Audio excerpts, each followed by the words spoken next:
أما بعد فأعوذ بالله من الشيطان الرجيم. بسم الله الرحمن الرحيم.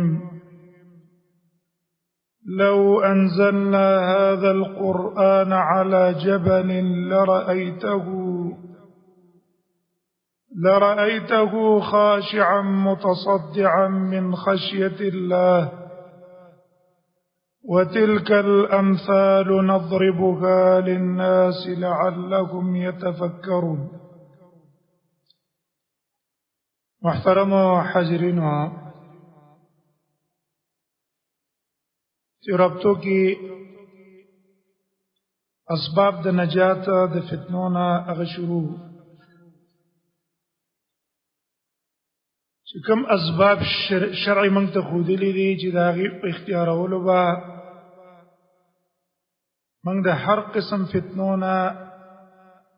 الله د هغې په ذریعه باندې بچ کړي. هغه فتنې د عقیدې وي، که فتنې د اخلاق وي، که فتنې د معاشري دي، او که فتنې د اعمالو دي. څنګه دا قسم فتنې دي، څوک په یو کې مبتلا دی، څوک په بل کې مبتلا دی. د ټولو فتنو نه د بچاو کم اسباب دي. په سببونو کې یو سبب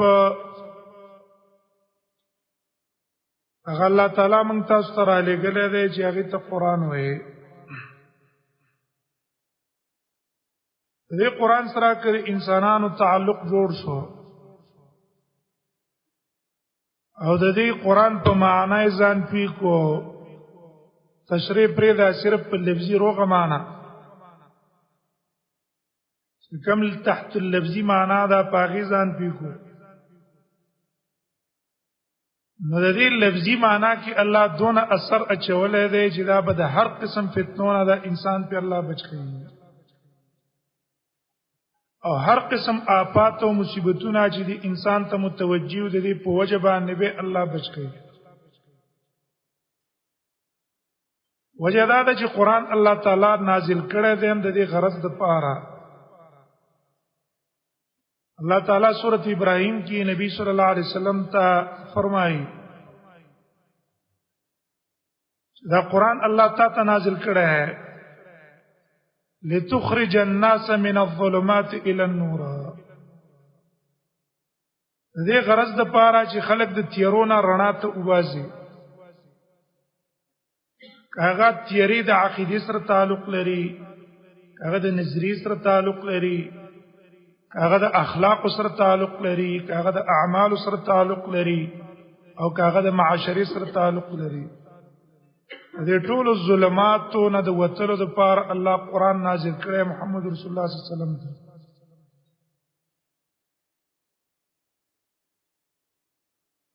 تیر هفتو کې واقع موږ بیان کړې وه چې رسول الله صلی الله علیه وسلم چې الله مبعوث کو او قرآن په نازله و، دی په داسې ټیم کې نازل کړی دی چې تمام انسانان دې ته محتاج وو. راجع قول دا دی چې د عیسی علیه السلام نه بعد بل نبی نه راغلی. بعض مفسرین یو قول کړی چې بل نبی راغلی و، خو قول کمزوری دی، د حدیثو نه خلاف دی، ځکه رسول الله صلی الله علیه وسلم فرمایي چې زما او د عیسی علیه السلام په منځ کې نبی نشته. د عیسی علیه السلام د بعثت نه بعد د دې امت داسې ضمانت تېره شوه چې صحیح دین ښودونکی څوک نه و، چې صحیح عقیده بیان کړی وی، صحیح دین بیان کړی وی، او د الله د عبادت طریقې خلکو ته ښودلی وی. اکثر انسانان په خپل زعمونو په ګمانونو پسې روان وو، زیاتې ظلمونه وو، او صحیح طریقه د عبادت هغې ته نه وه معلومه. مورخینو جعفر رضی الله عنه قول نقل کړه کله چې صحابه په مکه کې تنگ شو د مکی مشرکانو د ضرر نه، رسول الله صلی الله علیه وسلم هغه ته اجازه وکړه په هجرت باندې چې دا علاقه پرې ده. کله هجرت فرضي او کله فرض نه په درجه د استحباب کې. په یو علاقه کې کتاب فرضي عبادت نشو ادا کولای، چا مونږ ته نه پرې قسته، روزه ته نه پرې قسته، ستاسو کوم عقیده وا هغه عقیده اظهار ته نه پرې قسته او ضرورت او تکلیفونه در کول په دې وخت کې به انسان هجرت کوي.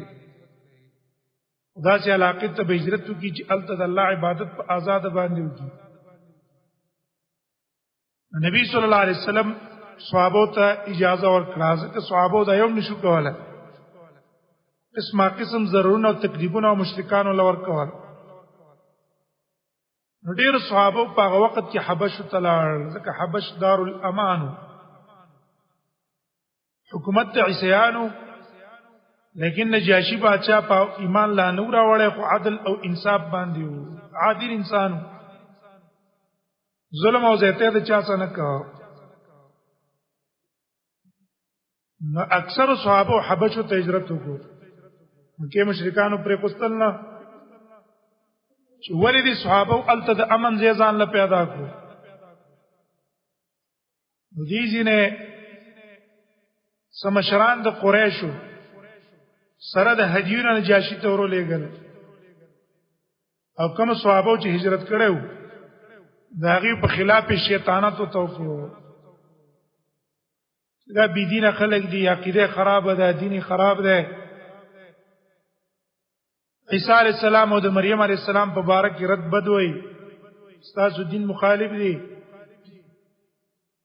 خو نجاشي عدل او انصاف والا و، هغه زبا اغیو معلومات کوم چې دې دونه هجرت ما علاقه ته کړې ده، ما علاقه ته راغلي دي، زبته معلومات کوم چې رښتیا دي دا نظریه او عقیده ده کنه ده. نو جعفر رضی الله عنه سره د مرګرو نه ډېر وخته نجاشي دربار ته ورله. نجاشي ته پوسو کو د دې دین په باره کې، ستاسو دین څه ده؟ نجاشي هغه ته خپل دین بیان کو په یو شپږ نقطو کې، او دا هغه په مقابل کې اسلام شپږ کارونه ذکر کړل. ته خپل اوس فرق وکړه. ویل كنا اهل جاهليه نعبد الاوثان ونأكل الميتة ونقطع الارحام ونسيء الجوار ويأكل القوي الضعيف. وزمنګ دونه درجه خباثت تر رسیدلی چې جاهلیت والا خلکو هیڅ نه خبر نه، بے تعلیمه. مکه کې اکثر د مور نه چې څنګه پیدا وم دغه څه غټ شي، ان لک لک کسان و چې هغه په خط او کتابت باندې پیدا خوشمار والا، نور اکثر امیان او جاهلان نه لستل کولای شو، په خط پیدل او نه په لیکلو باندې پیدل. وای موږ جاهلیت والا و، نعبد الاوثان، وای موږ به د بوتانو عبادت کوو. دا څونه حماقت او قمقلتوب دی زموږ. هغه بوت چې په خپل لاس پم جوړ کو دا غي عبادت پم کو. دا د انسان به انتهایی حماقت او قمقلتوبي. دا چې مخلوق عبادت شروع کی چې هغه په خپل محتاج دی. مثال په تور باندې موږ تاسو هندوانو پورې خاندو، وردا څونه به وقوف دي چې د غوا عبادت کوي. د غوا امتیازي د تبرک د پاره په ځان باندې اچي، هغه استعمالي د غوا د خپلاندې اوزي د پاره تبرک، هغه تخپل امر وای. منګور پوری خاندو ولې ور پوری خاندو چې دا دونه به وقوف دي. زمنګ په معاشره کې اورازي په لکاو په مقدار غواګانې لالي، دا غواګانې مالک د نفع او د ضرر وې خدان به بچ کړه. یو سړی ځان د الله لیدونه بچ کولای نشي او بل برکت څو ورکی هغه پورې من خندا کو یا د هغه بت خانو ته ورزي پای کې عبادتونه کې موږ پورې خاندو دغه چې څوک د پیر عبادت کوي د او د هندو په منځ کې فرق نشته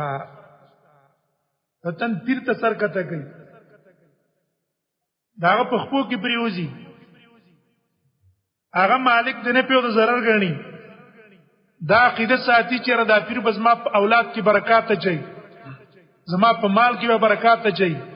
اکثر انسانان په دې پیرانو په سیوري لګي دي دې وجه دا ده چې دې په ذهن کې دا دي چې دا پیر زمنګ په اولاد کې برکت اچي زمنګ په مال کې برکت اچي زمنګ په کاروبار کې برکت اچي دا غي په وجه تضرع متقي عاجزي متقي سره متقي او ذلت هم دا غي په مجلس کې اختیار ای دغه چې قبرونو اولیاء ول ورزي دغه اعتقاد باندې د دیو داغي په من کې فرق نشته ځوانه مخلوق عبادت کوي هغه د غوا عبادت کوي غوا مخلوق دی او دا بل پیر د انسان عبادت کوي انسان مخلوق دی صرف نوع جدا دي غوا جدا نوع ده جدا نوع ده نور دوانه دي مخلوق یو شان د الله مخلوق دی مالک د نفي او د ضرر نه دي دا حماقت او قمقلتوب ده او دی وخت کې شرک طرف ته ډیر سخت دعوت شروع ده ډیر سخت دعوت او اکثر زموږ د موحدین مرګري دا په غفلت کې پراته دي عام نور مسلو پوری نه کړی دي عام مسلو دا چې مسلو باندې چې پای کې دونه اخرت په نه برباديږي چې انسان په حالت مړ شو الله به جنت ته بوزي هغه پوری نه ختی دي او ضروری مسلې د اتفاق دي او سخت دعوت ته شرک روان دي سخت دعوت خپل تاسو جوړي اوس عام ښکارا شرک طرف ته دعوت دارنګي را بلل اغیتا زه په زه باندې د هغه د پاره جلسې منعقد کېدل خلکو اعتقادات جوړول په مخلوق په عظمت باندې او دا غفلت کې زموږ د دې پر وطن د زموږ غټ نقصان ده دې وجه نه خبره ته متوجي کېدل پکار دي چې خلکو کې موږ دعوت د توحید چلو هغه دا مخلوق دی مخلوق الله نه په غیر څونه مخلوقات ته کې جبرئیل علیہ السلام دی که ملائک دي که اولیاء دي که انبیاء دي دا ټول الله ته محتاج دي دا مالک د نفع او د ضرر نه دي هیڅ اختیار نشته نه صحابه سه اختیار شته نه اولیاء سه اختیار شته نه د بل انبیاء سه اختیار شته محمد رسول الله صلی الله علیه وسلم دې تمام عالم او مخلوقات کی اوله درجه الله نه پس اوله درجه په مخلوقات کې د محمد رسول الله صلی الله علیه وسلم ده لیکن اس مالک نه په ضرر نه ده خپل په مرګ په حالت کې څونه سخته ده کله مخې پټاو کله کلاو به راواغس په ځان مې راک کله اول به ان الموت سکرات مرګ ډېر سختې نه دغه محمد رسول الله صلی الله علیه وسلم یو میاش قنوت نازله ویلو سار مانځ کی ماقام مانځ کی قنوت نازله د حکم شرعي ده چې کله په مسلمانانو باندې آفت او مصیبت راشي بیا قنوت نازله به مسلمانان کې د پاره دعاګانو ځکه د دعا کې الله اثر یې خیره دې په وجه باندې الله مدد او نصرت نازلې محمد رسول الله صلی الله علیه وسلم یو میاش قنوت نازله کړ خیره کوله هغه کسانو ته چې کوم کسانو د نبی صلی الله علیه وسلم صحابه شهیدان کړي وو او یا کسان یو ځای تلاړ لس کسانی په بل طرف ولېګل په یو سار باندې د دوانو خبر نبی صلی الله علیه وسلم تراغه چې هغه او یا مرګري می شهیدان شو او دا لس کسان دام شهیدان شو اته شهیدان شو دونی ول شي دي قید شي دي هغه یو کوم دو بچي وي محمد رسول الله صلی الله علیه وسلم ته دونه دک او درد ته ورسېدو چې یو میاشي خیره کوله هم به الله نبی ته آیات نازل کو لیس لک من الامر شیء اے نبی خیره مکه دا اختیار ستانه ده ځکه رسول الله صلی الله علیه وسلم چې کوم کسانو ته خیره کوله اکثر هغه کسانو ته الله اراده د ایمان کړي و ورسته له توفیق د ایمان الله ورکو اته صحابه په صفونه کې کلک ودرېد رسول الله صلی الله علیه وسلم کلک په حمایت کې ودرېد او رسول الله صلی الله علیه وسلم ته پته نه و ځکه الله تعالی له سره کومه امر شي ستا اختیار نه ده هدایت کول او نه کول د الله کار ده کله محمد رسول الله صلی الله علیه وسلم په لاس کې اختیار وي غټه تمنا د رسول الله صلی الله علیه وسلم دا چې ما د ابو طالب ایمان راوړ دا تمنا و دا کوشش او اخر پوری کوشش کو داغه د هدایت اخر آیات راولې ګل الله تعالی انک لا تهدی من احببت ولكن الله يهدي من يشاء اے نبی ستا په اختیار کې هدایت نه ده چې ته چاته هدایت وکړي دا الله په اختیار کې دی چاله هدایت ورکړي چاته نه ورکړي کني رسول الله غټه تمنا و ابو طالب ته ویل زبل دعا غواړم که زمانہ نشو اخر پورې ته کوشش پیوکو الله ول توفیق ته هدایت ورنکو ها پکې ډېر حکمتونه دي علما ذکر کړي رسول الله صلی الله علیه وسلم خپل اختیار نشته صحابه شهیدان کېده او حج کې په خپل زخمی شو او یا صحابه شهیدان شو ټول صحابه زخمیان شو دون سخت دک او تکلیف صحابه ته ورسېدو منافقانو ته لاس کې مقوره او کدا د الله نبی وې او حج کې به زخمی کېده نو مرګري به تنه شهیدان کېده يهوديانو اکثر يهوديانو اراده کړو د ایمان د بدر نه پس چې موږ په ایمان کې داخلي وو او چې په حج کې دا امتحان راغی ټول يهوديان په خپل يهوديت باندې کلک پاتې شو نبی څنګه شو کولای هغه څه اختیار نشته پیر سبا اختیار د کم ځای نه راشي ولی سبا اختیار د کم ځای نه راشي یا وغز ما ستا په مال کې د کم ځای نه برکت واچي هغه ما ستا مال ته ناشته ما ستا مال ته پیر صاحب ناشته لاس کې ولمم پیسې ورکو هغه ته غونډې ځانته یو تل زما او ستا پیسو ته محتاج دي نو هغه بس ما ستا په مال کې برکت د کوم ځای نه واچي دا عقل الله کم انسانانو ته نصیب کړي ډېر کم کسانو ته ان ټیک ته د نیکانو احترام موږ ته شریعت پیره ده هغه محبت کو سکو د الله د پاره چې دا د الله ولی دی الله دوست دی نیکمل انسان دی الله د محبت د وجه نو محبت کو ولیکن محبت بدی درجه ته نه رسو چې دا غینه به عبادت جوړ شي دا په لاړو کې برکت وګڼو داغه د اوبو او د سپوبو کې برکت وګڼو دارنګه داغه چې کوم کپڑے استعمال کړي پای کې برکات وګڼو د شریعت مونږ ته نه دی ویلي دا صرف د انبیاو په آثارو کې برکات دي د احادیثو نه ثابت دي که په حدیثو کې نه وي نو بیا به محققینو دغه اثر نه منل ځکه برکت تر کون کې ذات څوک دی الله دی او چون کې احادیثو کې د رسول الله صلی الله علیه وسلم په آثارو کې د انبیاو په آثارو کې برکات ثابت دي دیو جنا دو تاوله دا خبر او کړه چې موږ دونه به وقوفو چې نعبد الاوثان د بوتان عبادت هم کو لا تو منات او عزا د عبادتونو کو بل وناكل الميت مردار بم خړلې تمیز بم نکاو چې دا خړل پکار دي دانه دي خړل پکار ته تمیز منګ نکاو محمد رسول الله صلی الله علیه وسلم راغه منګ ته تمیز وکړو چې وردا خوراکونه کوي دا بدن ته فایده ورکوي او دا قسم خوراکونه مکوي دا انسان باندې بد اثر پیدا کوي اخلاقو کې بد اثر پیدا کوي د انسان په زړه کې بد اثر پیدا کوي بدني امراض ته پیدا کیږي شریعت یې باندې خنزیر حرام کړی چې نه به خوري غیرت حلال کړی دی خنزیر حرام کړی دی لیکن نقطه ده په دریاب کې ټول حیوانات دایره حلال کړی دي صرف چندقې ممنوع کړی دی چې چندق باندې خوري ذکر رسول الله صلی الله علیه وسلم قتل زبدع ولې کې حکمتونه دي دنه چې ولې دا یو راته جایز کی دار سره ته ممنوع کوي وجدار چې په دې کې نقصانات دي انسان عقل خرابوي انسان حیا د بازه واخو سره خړولو سره خرابيږي دارنګه په ځړ باندې بد اثر کیږي بد اثر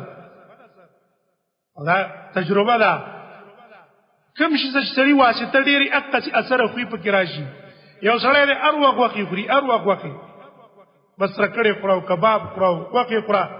دې انسان زړه به سختي اچھا څه به شفقت زړه کې نه لري دا وجدار چې اکثر خو خورل چا کار دی د حیواناتو کار دی ازمره ده هغه بغواخه خپل ژوندۍ تیری هغه خپل خېټه مړی دې ته نه ګوري چې زه د حیوان ماتوم د ژوندۍ خرابوم خپل ژوندۍ جوړوم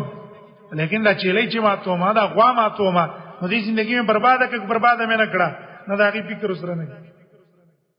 او کوم حیوانات چې په ترکارو په غیاګانو لګیا دي هغه د غشینو سکار نه لري دا اثرې د قشان بعضی خوراکونه موږ ته شریعت جایز کړی بعضی ممنوع کړی د حکمت په بنا موږ مردار خړلې او نقطع الارحام خپل ولیم پرې کړي وا خپل ولی خپل خپلوان به قریبه دا هغه سره به معاملې د عداوت او دښمنۍ به وا حالاله چې یو نکنه پیدا و یو پلار نه پیدا و مثلا دورونه دي دا دوه ورونه په خپل منځ کې عداوت او دښمنی لري نو په دې باندې مور ته دوک رسیږي کنه رسیږي پلار ته دوک پی رسیږي کنه رسیږي پلار په خپکیږي ولې زما دا ځامن په خپل منځ کې وران دي ولې عداوت او دښمنی لري دې مور ته تکلیف په دې باندې رسیږي زما دا بچي ولې په خپل منځ کې وران دي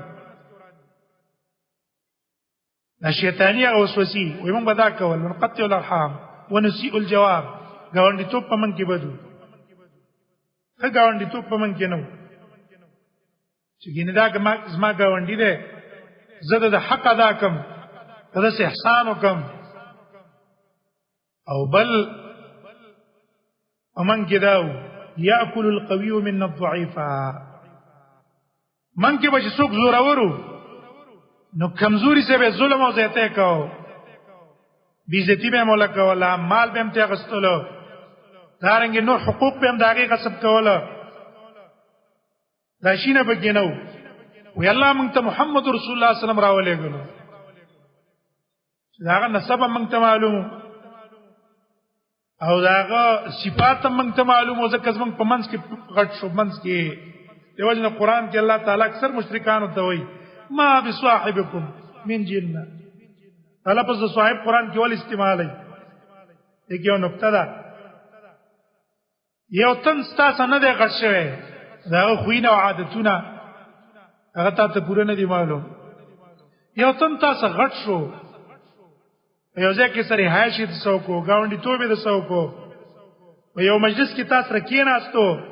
تاسو سم دواره دغه خوینه او عادتونه معلوم شي دا کم درجه باندې انسان دی څونه خیر دی پکې او څونه کمالات دی پکې کې او څونه نقصانات دی پکې دا انسان ته معلومیږي دی محمد رسول الله صلی الله علیه وسلم بارک صاحب وایي یوځنه قران کې الله تعالی نبی ته وایي لقد لبست فيكم وما پتا سو کې دینه مخکې ډیره زمانہ تیر کړې په دې څلويختو کالو کې ما چرته د یو عمل کړی دی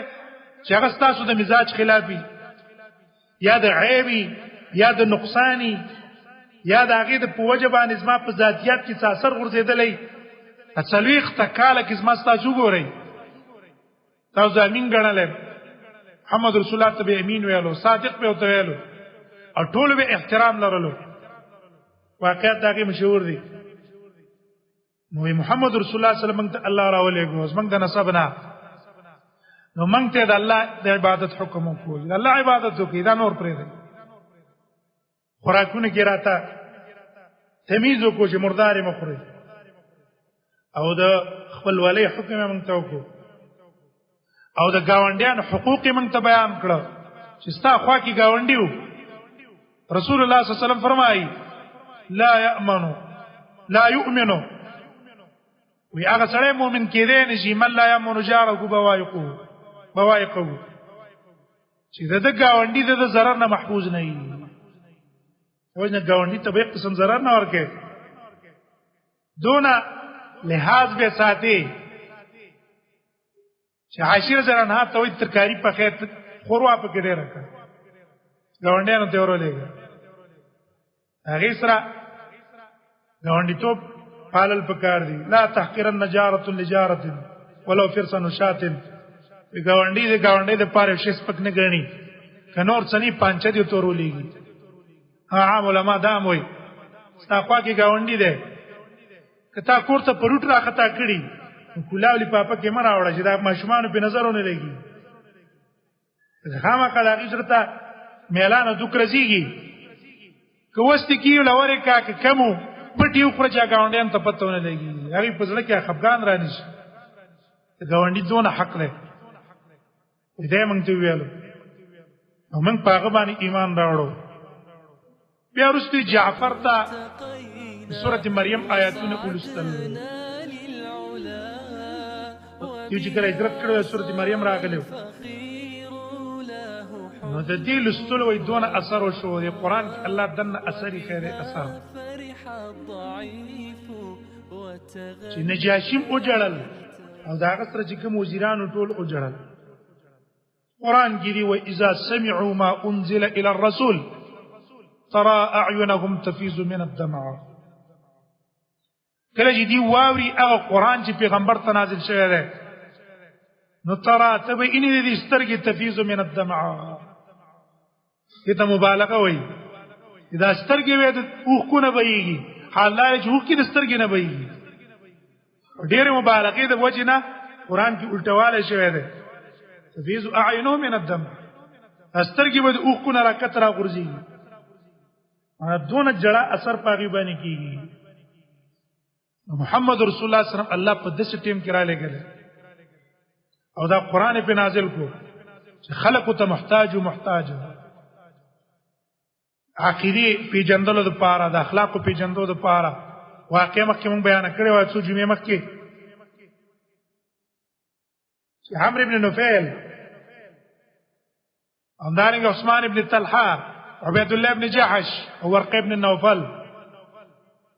دی د مکه مشرکانو هغه میله وا یو طرف ته جدا شو او وکته چې دا عبادت خو عبادت نه ده بوتان عبادت کوا هغه ته سجدي لګوا خوراکونه تراوړه مخې ته کېدا او به تی پورته کو چې دې کې برکت راغې مکه مشرکانو هم دا کول دی وخت کې اکثر مشرکانو عقیده دا ده مالګوي سی پاګه زیارت کې کم کنټرول پروتي پای کې واچي بس به چې داغه نه راپورته کې وې دا خورده ده خلک ځان سره وړي د ډیرو امراضو د لپاره علاج ده و دې کنټرول کې څه کمال نه او داڅ نورې دوايانه پښتګي یو سره چې دونه اثر پیو شو چې زاد دونه امراض لپاره علاج شو او چې دا دونه امراض علاجي په ته انسانانو اکثر پیسې په علاجونو لګي ټول پیسې په دوايانو لګي او وخت باندې ګرانيږي او به په کار دادې چې مدقت مالګه په ډبو کې دې بند کړی شي او د هسپتالونو مخې ته ډاکټرانو ټول ته دی ویل شي داخل کو تللی کوي د ډېرو امراض علاج دی ډېرو کسانو دلته په دې وبو باندې اوله په پلانکو د پار علاج دی دلته لیوانه راواله بس لیوانه یو تړول غروق شو د پلانکی زیارت لاړ شستر کی روغيږي کم یو روغ شوی دی کم یو روغ دی مونږ یو مولې دلو دا ګارانټي ده مونږ ته یو تنو خو چیرې د پلانکی زیارت ته ورستلې لیوانه او روغ شو رښتیا لیوانه یو قضیه جالیتوب اکثر د قصې کوي داخله جالیتوب لن چلولو کی ماغي خلکو ترو کې داري ضرور شو منه جالیتوب نه چې حقيقي لیوانه دا غ زیارت کې دی او درې یو میاشتنه لس میاشتې دی کې نه یا رښتیا پسترګو باندې وډوندي هغه د میلی سیبل جنډې نه شي کندولونه د بار ته وباسي ته ترستر کې راو پشي ودا د ګندا عقیدی ګندو عقیدو په نظر باندې اغزي مکه مشرکانو هم دغه څه کول هغه داس موږ څه عقیده ده خوراکونه دې مخې ته کیدو او به وایي چې رب دې کې برکات رااله راځي چې سي عقیده طلب سي دین طلب د مکینا سي عقیده په سلام ورقه ابن نوفل سی نصرانی اختیار کو سی نصرانی دغه وجه الله ول رسول به توفیق ایمان ول ورکو راجح دا چې پر رسول الله ایمان نه وړ او به په دې حالت کې مړ شوی او زید ابن عمرو بن نفیل يهودي عالم سے ملاو شو هغه تل پام کو يهودیت کی مران نه وځه بس ملت ابراهیمی اختیار کا او اخرنه نبی را روان دی هغه ته انتظار وکړه بین سوارو پیر لورغه هغه متدقسی ویاله چې زمنګ په دین کې به الله را نوځي چې الله په لعنت